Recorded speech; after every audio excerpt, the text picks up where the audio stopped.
Hello, hello. Welcome to the Coloring Oasis.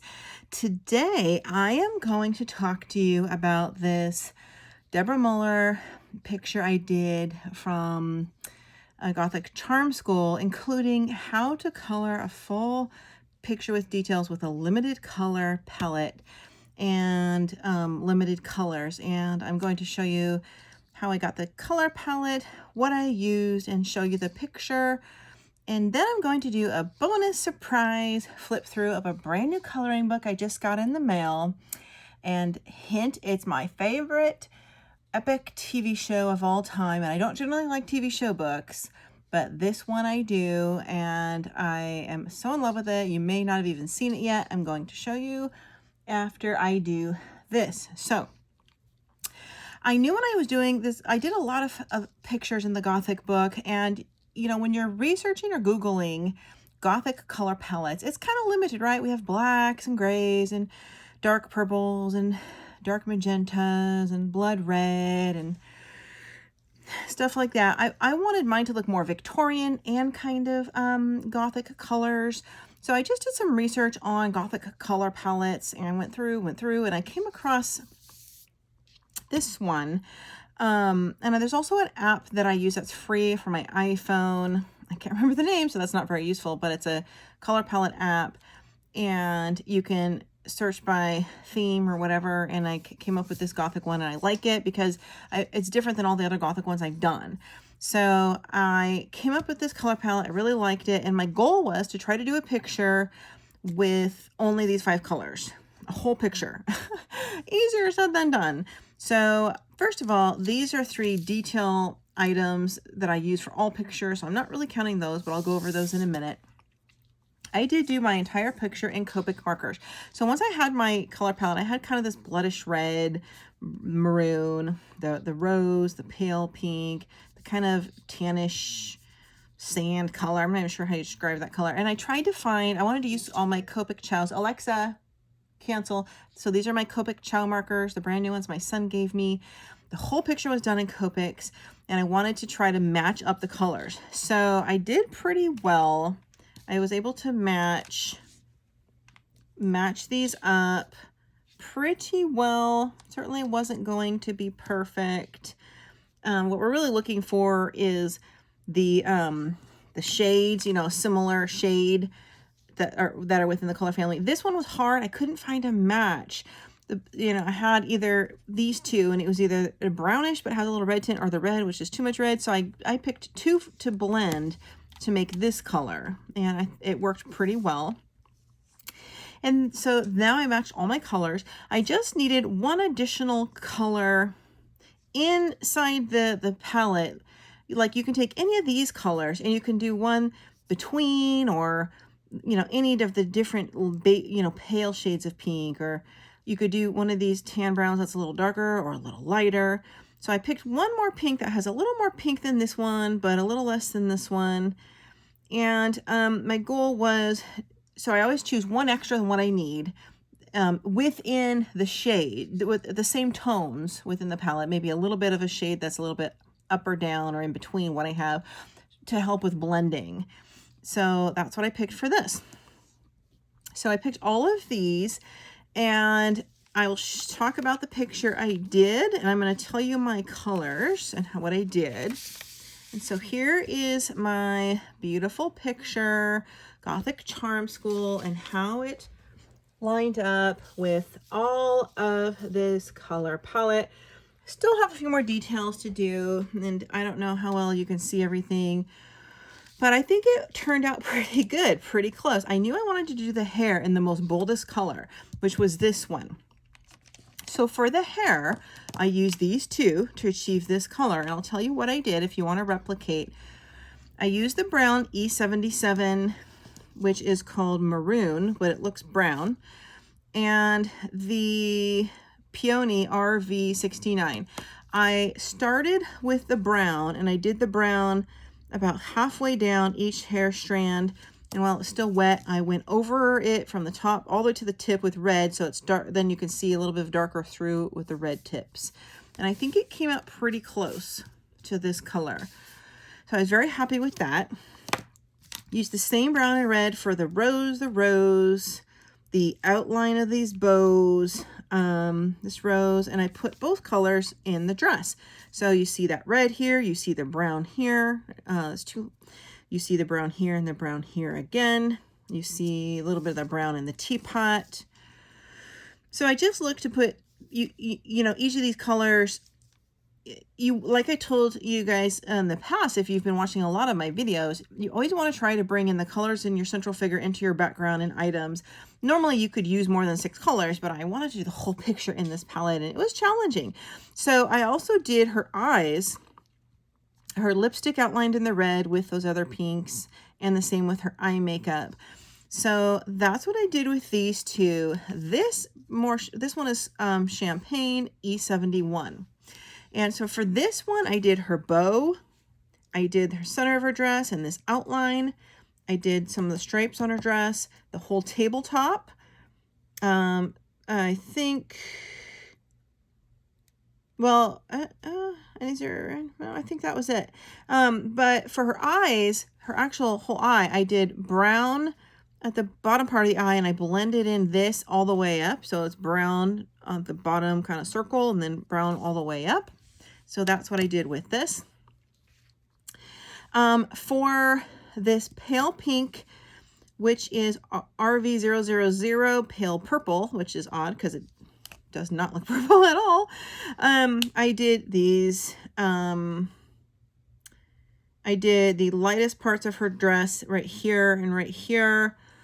I did 2 of these, the spoon, almost because almost whitish, and her cuffs. Her cuffs, I used also this next pink, which is RV34 dark pink. So the cuffs I did up to here. I just kind of went like this with the dark halfway, and then I blended this over so you see a little shadow. I used this for the base of the teapot, and in here for the dish, in the candy, and the bows are outlined in red, where I then blended in this one, which is the E04 lipstick rose. I blended that into the edges. Then I blended this one in, and then all the way to the center with this. That's how I got that look. And I went over it with my accent. I'll talk about that in a minute. So this other rose one, this lipstick rose, I used also in her dress, and her whole entire dress was these 2 colors. So this one has a little more brownish to it. So you can see that here. So I kind of just started halfway up her sleeves, and then I started down here, up here with the next color, and I blended in over it. So it gives kind of like a shadow to it. I think that turned out pretty well. I blended these colors into the candy. Her nails I did in the dark, the blooded red, and this extra pink I added, the rose pink R81, was my background, because I couldn't use the same pinks in her dress, or it wouldn't really show. It blended in too much. I couldn't use the same color in her hair, and I used this one for the table, so the only other option was a dark brown background. But I used the dark brown, this dark brown for the frame, the one that looks brown, which is actually is E77. And then I used this whole pink. Like you see, it looks kind of wallpaper, kind of like a marble or something, but that's really just the marker, just me filling in the marker, 1 layer. Her skin, I didn't count that in the palette. I don't count skin tone in a palette. I have a basket full of Copic skin tones. I just grabbed 3 or 4 of my favorites and did her skin. Those are also Copics. I always do skin almost always in Copics. I think it turned out okay. It needs a little fixing, but otherwise the picture, other than skin tone, is this color palette, which I think matched here and turned out pretty well. I also decided to bring in white by doing nothing, and white is the final accent color, the white dots in her bow, the white in the ruffles, and in this part of the dish, in the bottom of the dish. Now, then I brought in my accents, and this I used for all my pictures. First of all, the white pencil. This is my Brute Fruner 520 set. I love the pencils. This is the Tofu. It's one of their 2 whites. And I went over each of these bows you can see with the white pencil. Let me see if I can zoom in. I went over these bows, you can see with the white pencil. I made a little boo-boo here. I actually started coloring her dress red when I forgot I wasn't going to do it in red, so that was my fault. I tried to fix it, but I couldn't. You can see that. And for her eyes, where else did I do the white? I did do the white pencil over her, hold on, whoa, there we go. I did do the white pencil over, just over the plain white of the Nina paper here, you know, just so it looks a little softer, not quite as stark. Just a quick little go over, and over this light pink to make it a little more whitish. And here, the white in the bows makes it look a lot softer. This is a really nice pencil. It goes nice. The brute furnishers go really well over the Copics. The white gel pen I used for her teeth, the little open space in her mouth and her eyes, and I had such a problem with the eyes because my pen was like dried up, and like I do this to try to loosen it up, and I shake it, and I tap the table, and I roll it over my hand, I roll it on paper, and then I start doing the eyes, and it like does a little, and then it's just dry. And then by the time I can get rolling again, that little piece is dried. And then if I go back over it with the pen, now I've got little chunkies there, and it's just a disaster. So this pen is causing me grief. I think this is the Arteza gel pen. No, this is the Uniball Igno, and it's consistently does that whenever I try to use it, and it's pretty new.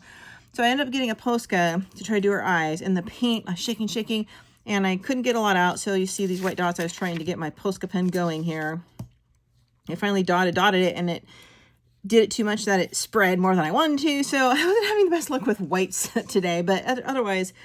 So a white pencil is great for over any accent and any picture. I always have. You can use your Prismacolor white too. A white gel pen. And the black fine liner, this is a Bic Papermate Flare medium. And I always use this for eyelashes, for touching up eyebrows, and for the little black circle around the, like the white, and some little to whiten the nose holes a little, make them more prominent, and maybe the little edges around the nose. I do it there. Like here we had the word sugar. I did it over this. So that's always good to have. And lastly, I used stickles for my final accent, which is in my stickle goodie bag. Let's see. I believe I used this one, which is rhubarb, and I'm such a stickle freak. Like I always feel like I have to add stickles to my finishing touches now since I discovered them. And so I used the stickles for her on her lips. Now the lips have outlined in that dark red with 2 or 3 of the pink shades with the white gel pen in the middle. I used the stickle on there, and I used it on her eyeshadow. After I did her eyes in the 3 or 4 pinks, which make a really nice eyeshadow, I did it there. I also did stickle dots on her nails. Oh, you can see that. And on these 2 hearts and in the dish, just for a little final accent. So now you have a whole color palette. If you'd like to do this picture or a similar picture in a color palette, you can choose like a blood red, kind of maroon, a light pink, a rose pink, a brownish pink, a champagne color, and a dark brown. It makes a very nice palette. And if you have Copic Ciaos, this is going to be perfect. I think you'll love it. Again, here's the color palette. So not perfect, but I like it. This is the first entire picture I've done in Copics. I usually do only part in Copics or just skin in Copics because I want my Copics to last because they're so expensive. But I'm very happy with it. Okay. Now it's time for my surprise coloring book flip through. It is the official Outlander coloring book by Diana Gabaldon. So excited. I am the biggest Outlander fan. And I have to be honest, I only read one of the books out of all the novels, but I watched all of the seasons up to season, I think they're on, what, 6 maybe now?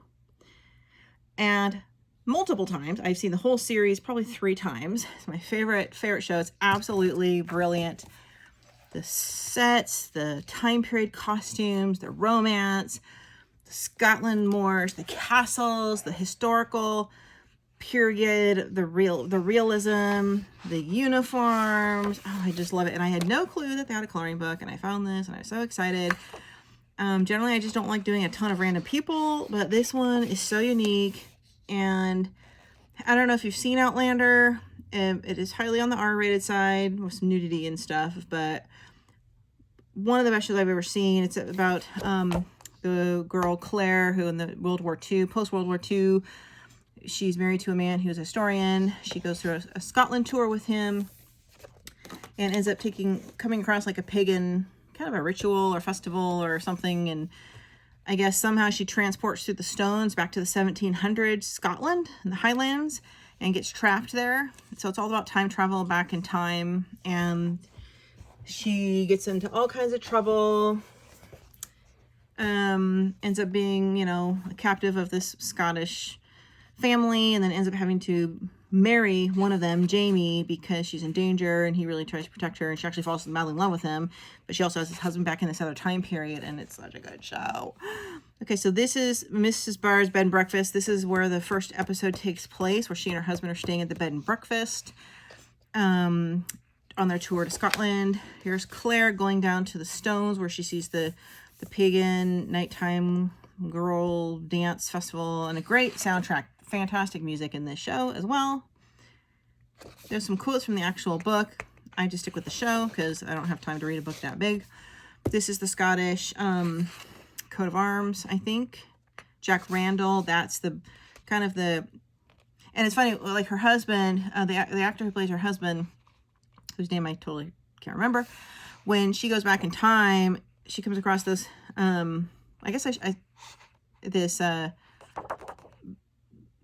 is it British? Was it the British, right? British Army Captain Jack Randall, who looks exactly like her husband, but with long hair for the time period. It's like her husband's ancestor, and he was a terrible man. This is her husband, Frank. Look at the details, though. This is just maybe when she's getting her palm read by the pagan lady who tells her time curves are arched. She's going to go on a big journey. Here's Claire. Claire's watching the girls dance around the rocks at night and is fascinated by it. And she goes missing, I guess. Then suddenly she's back in time.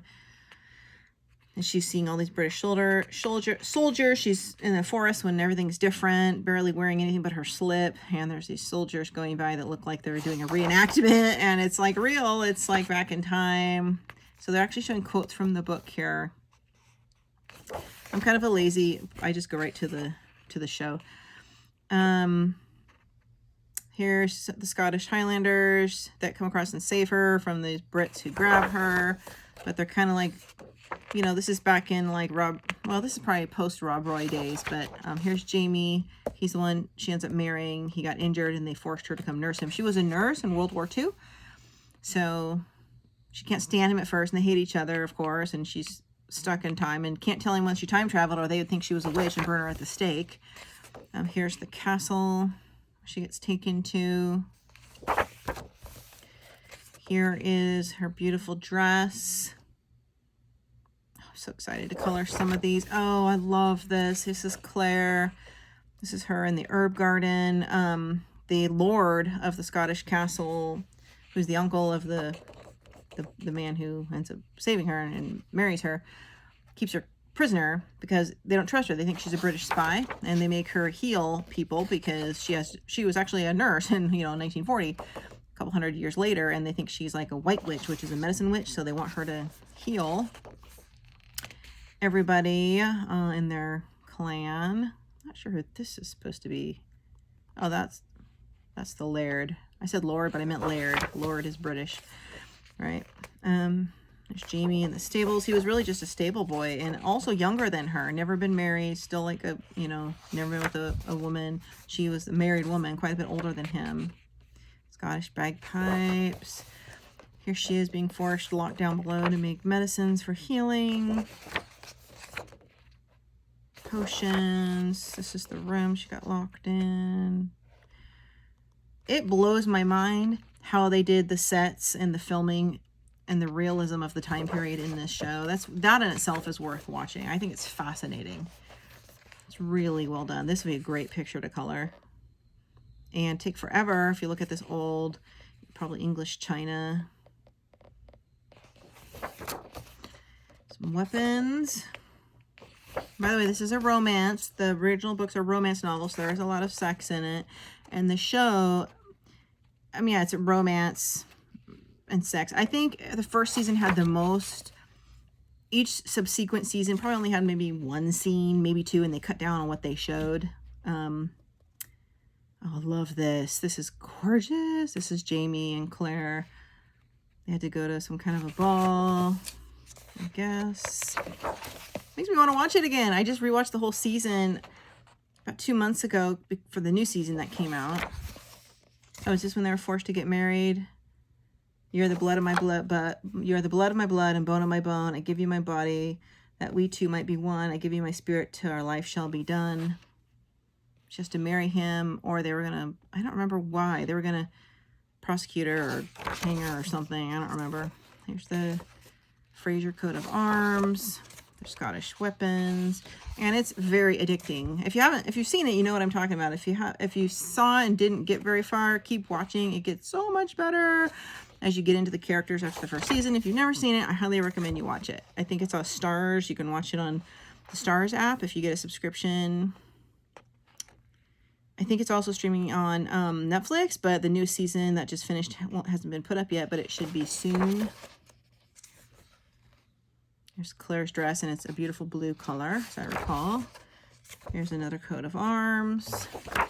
This might be Lollybrock, which is Jamie's Scottish home, maybe? Is that Lollybrock? I think so. I think if you're a Downton Abbey fan, you'll probably like this, but there is violence. They do show the Battle of Culloden in here, which is the major Scottish battle that wiped out all of the Scottish Highlanders, like historically for real. And this clan, she's there during the time when this battle takes place, and she knows by coming from the future that everybody dies. All the Scots get wiped out and killed.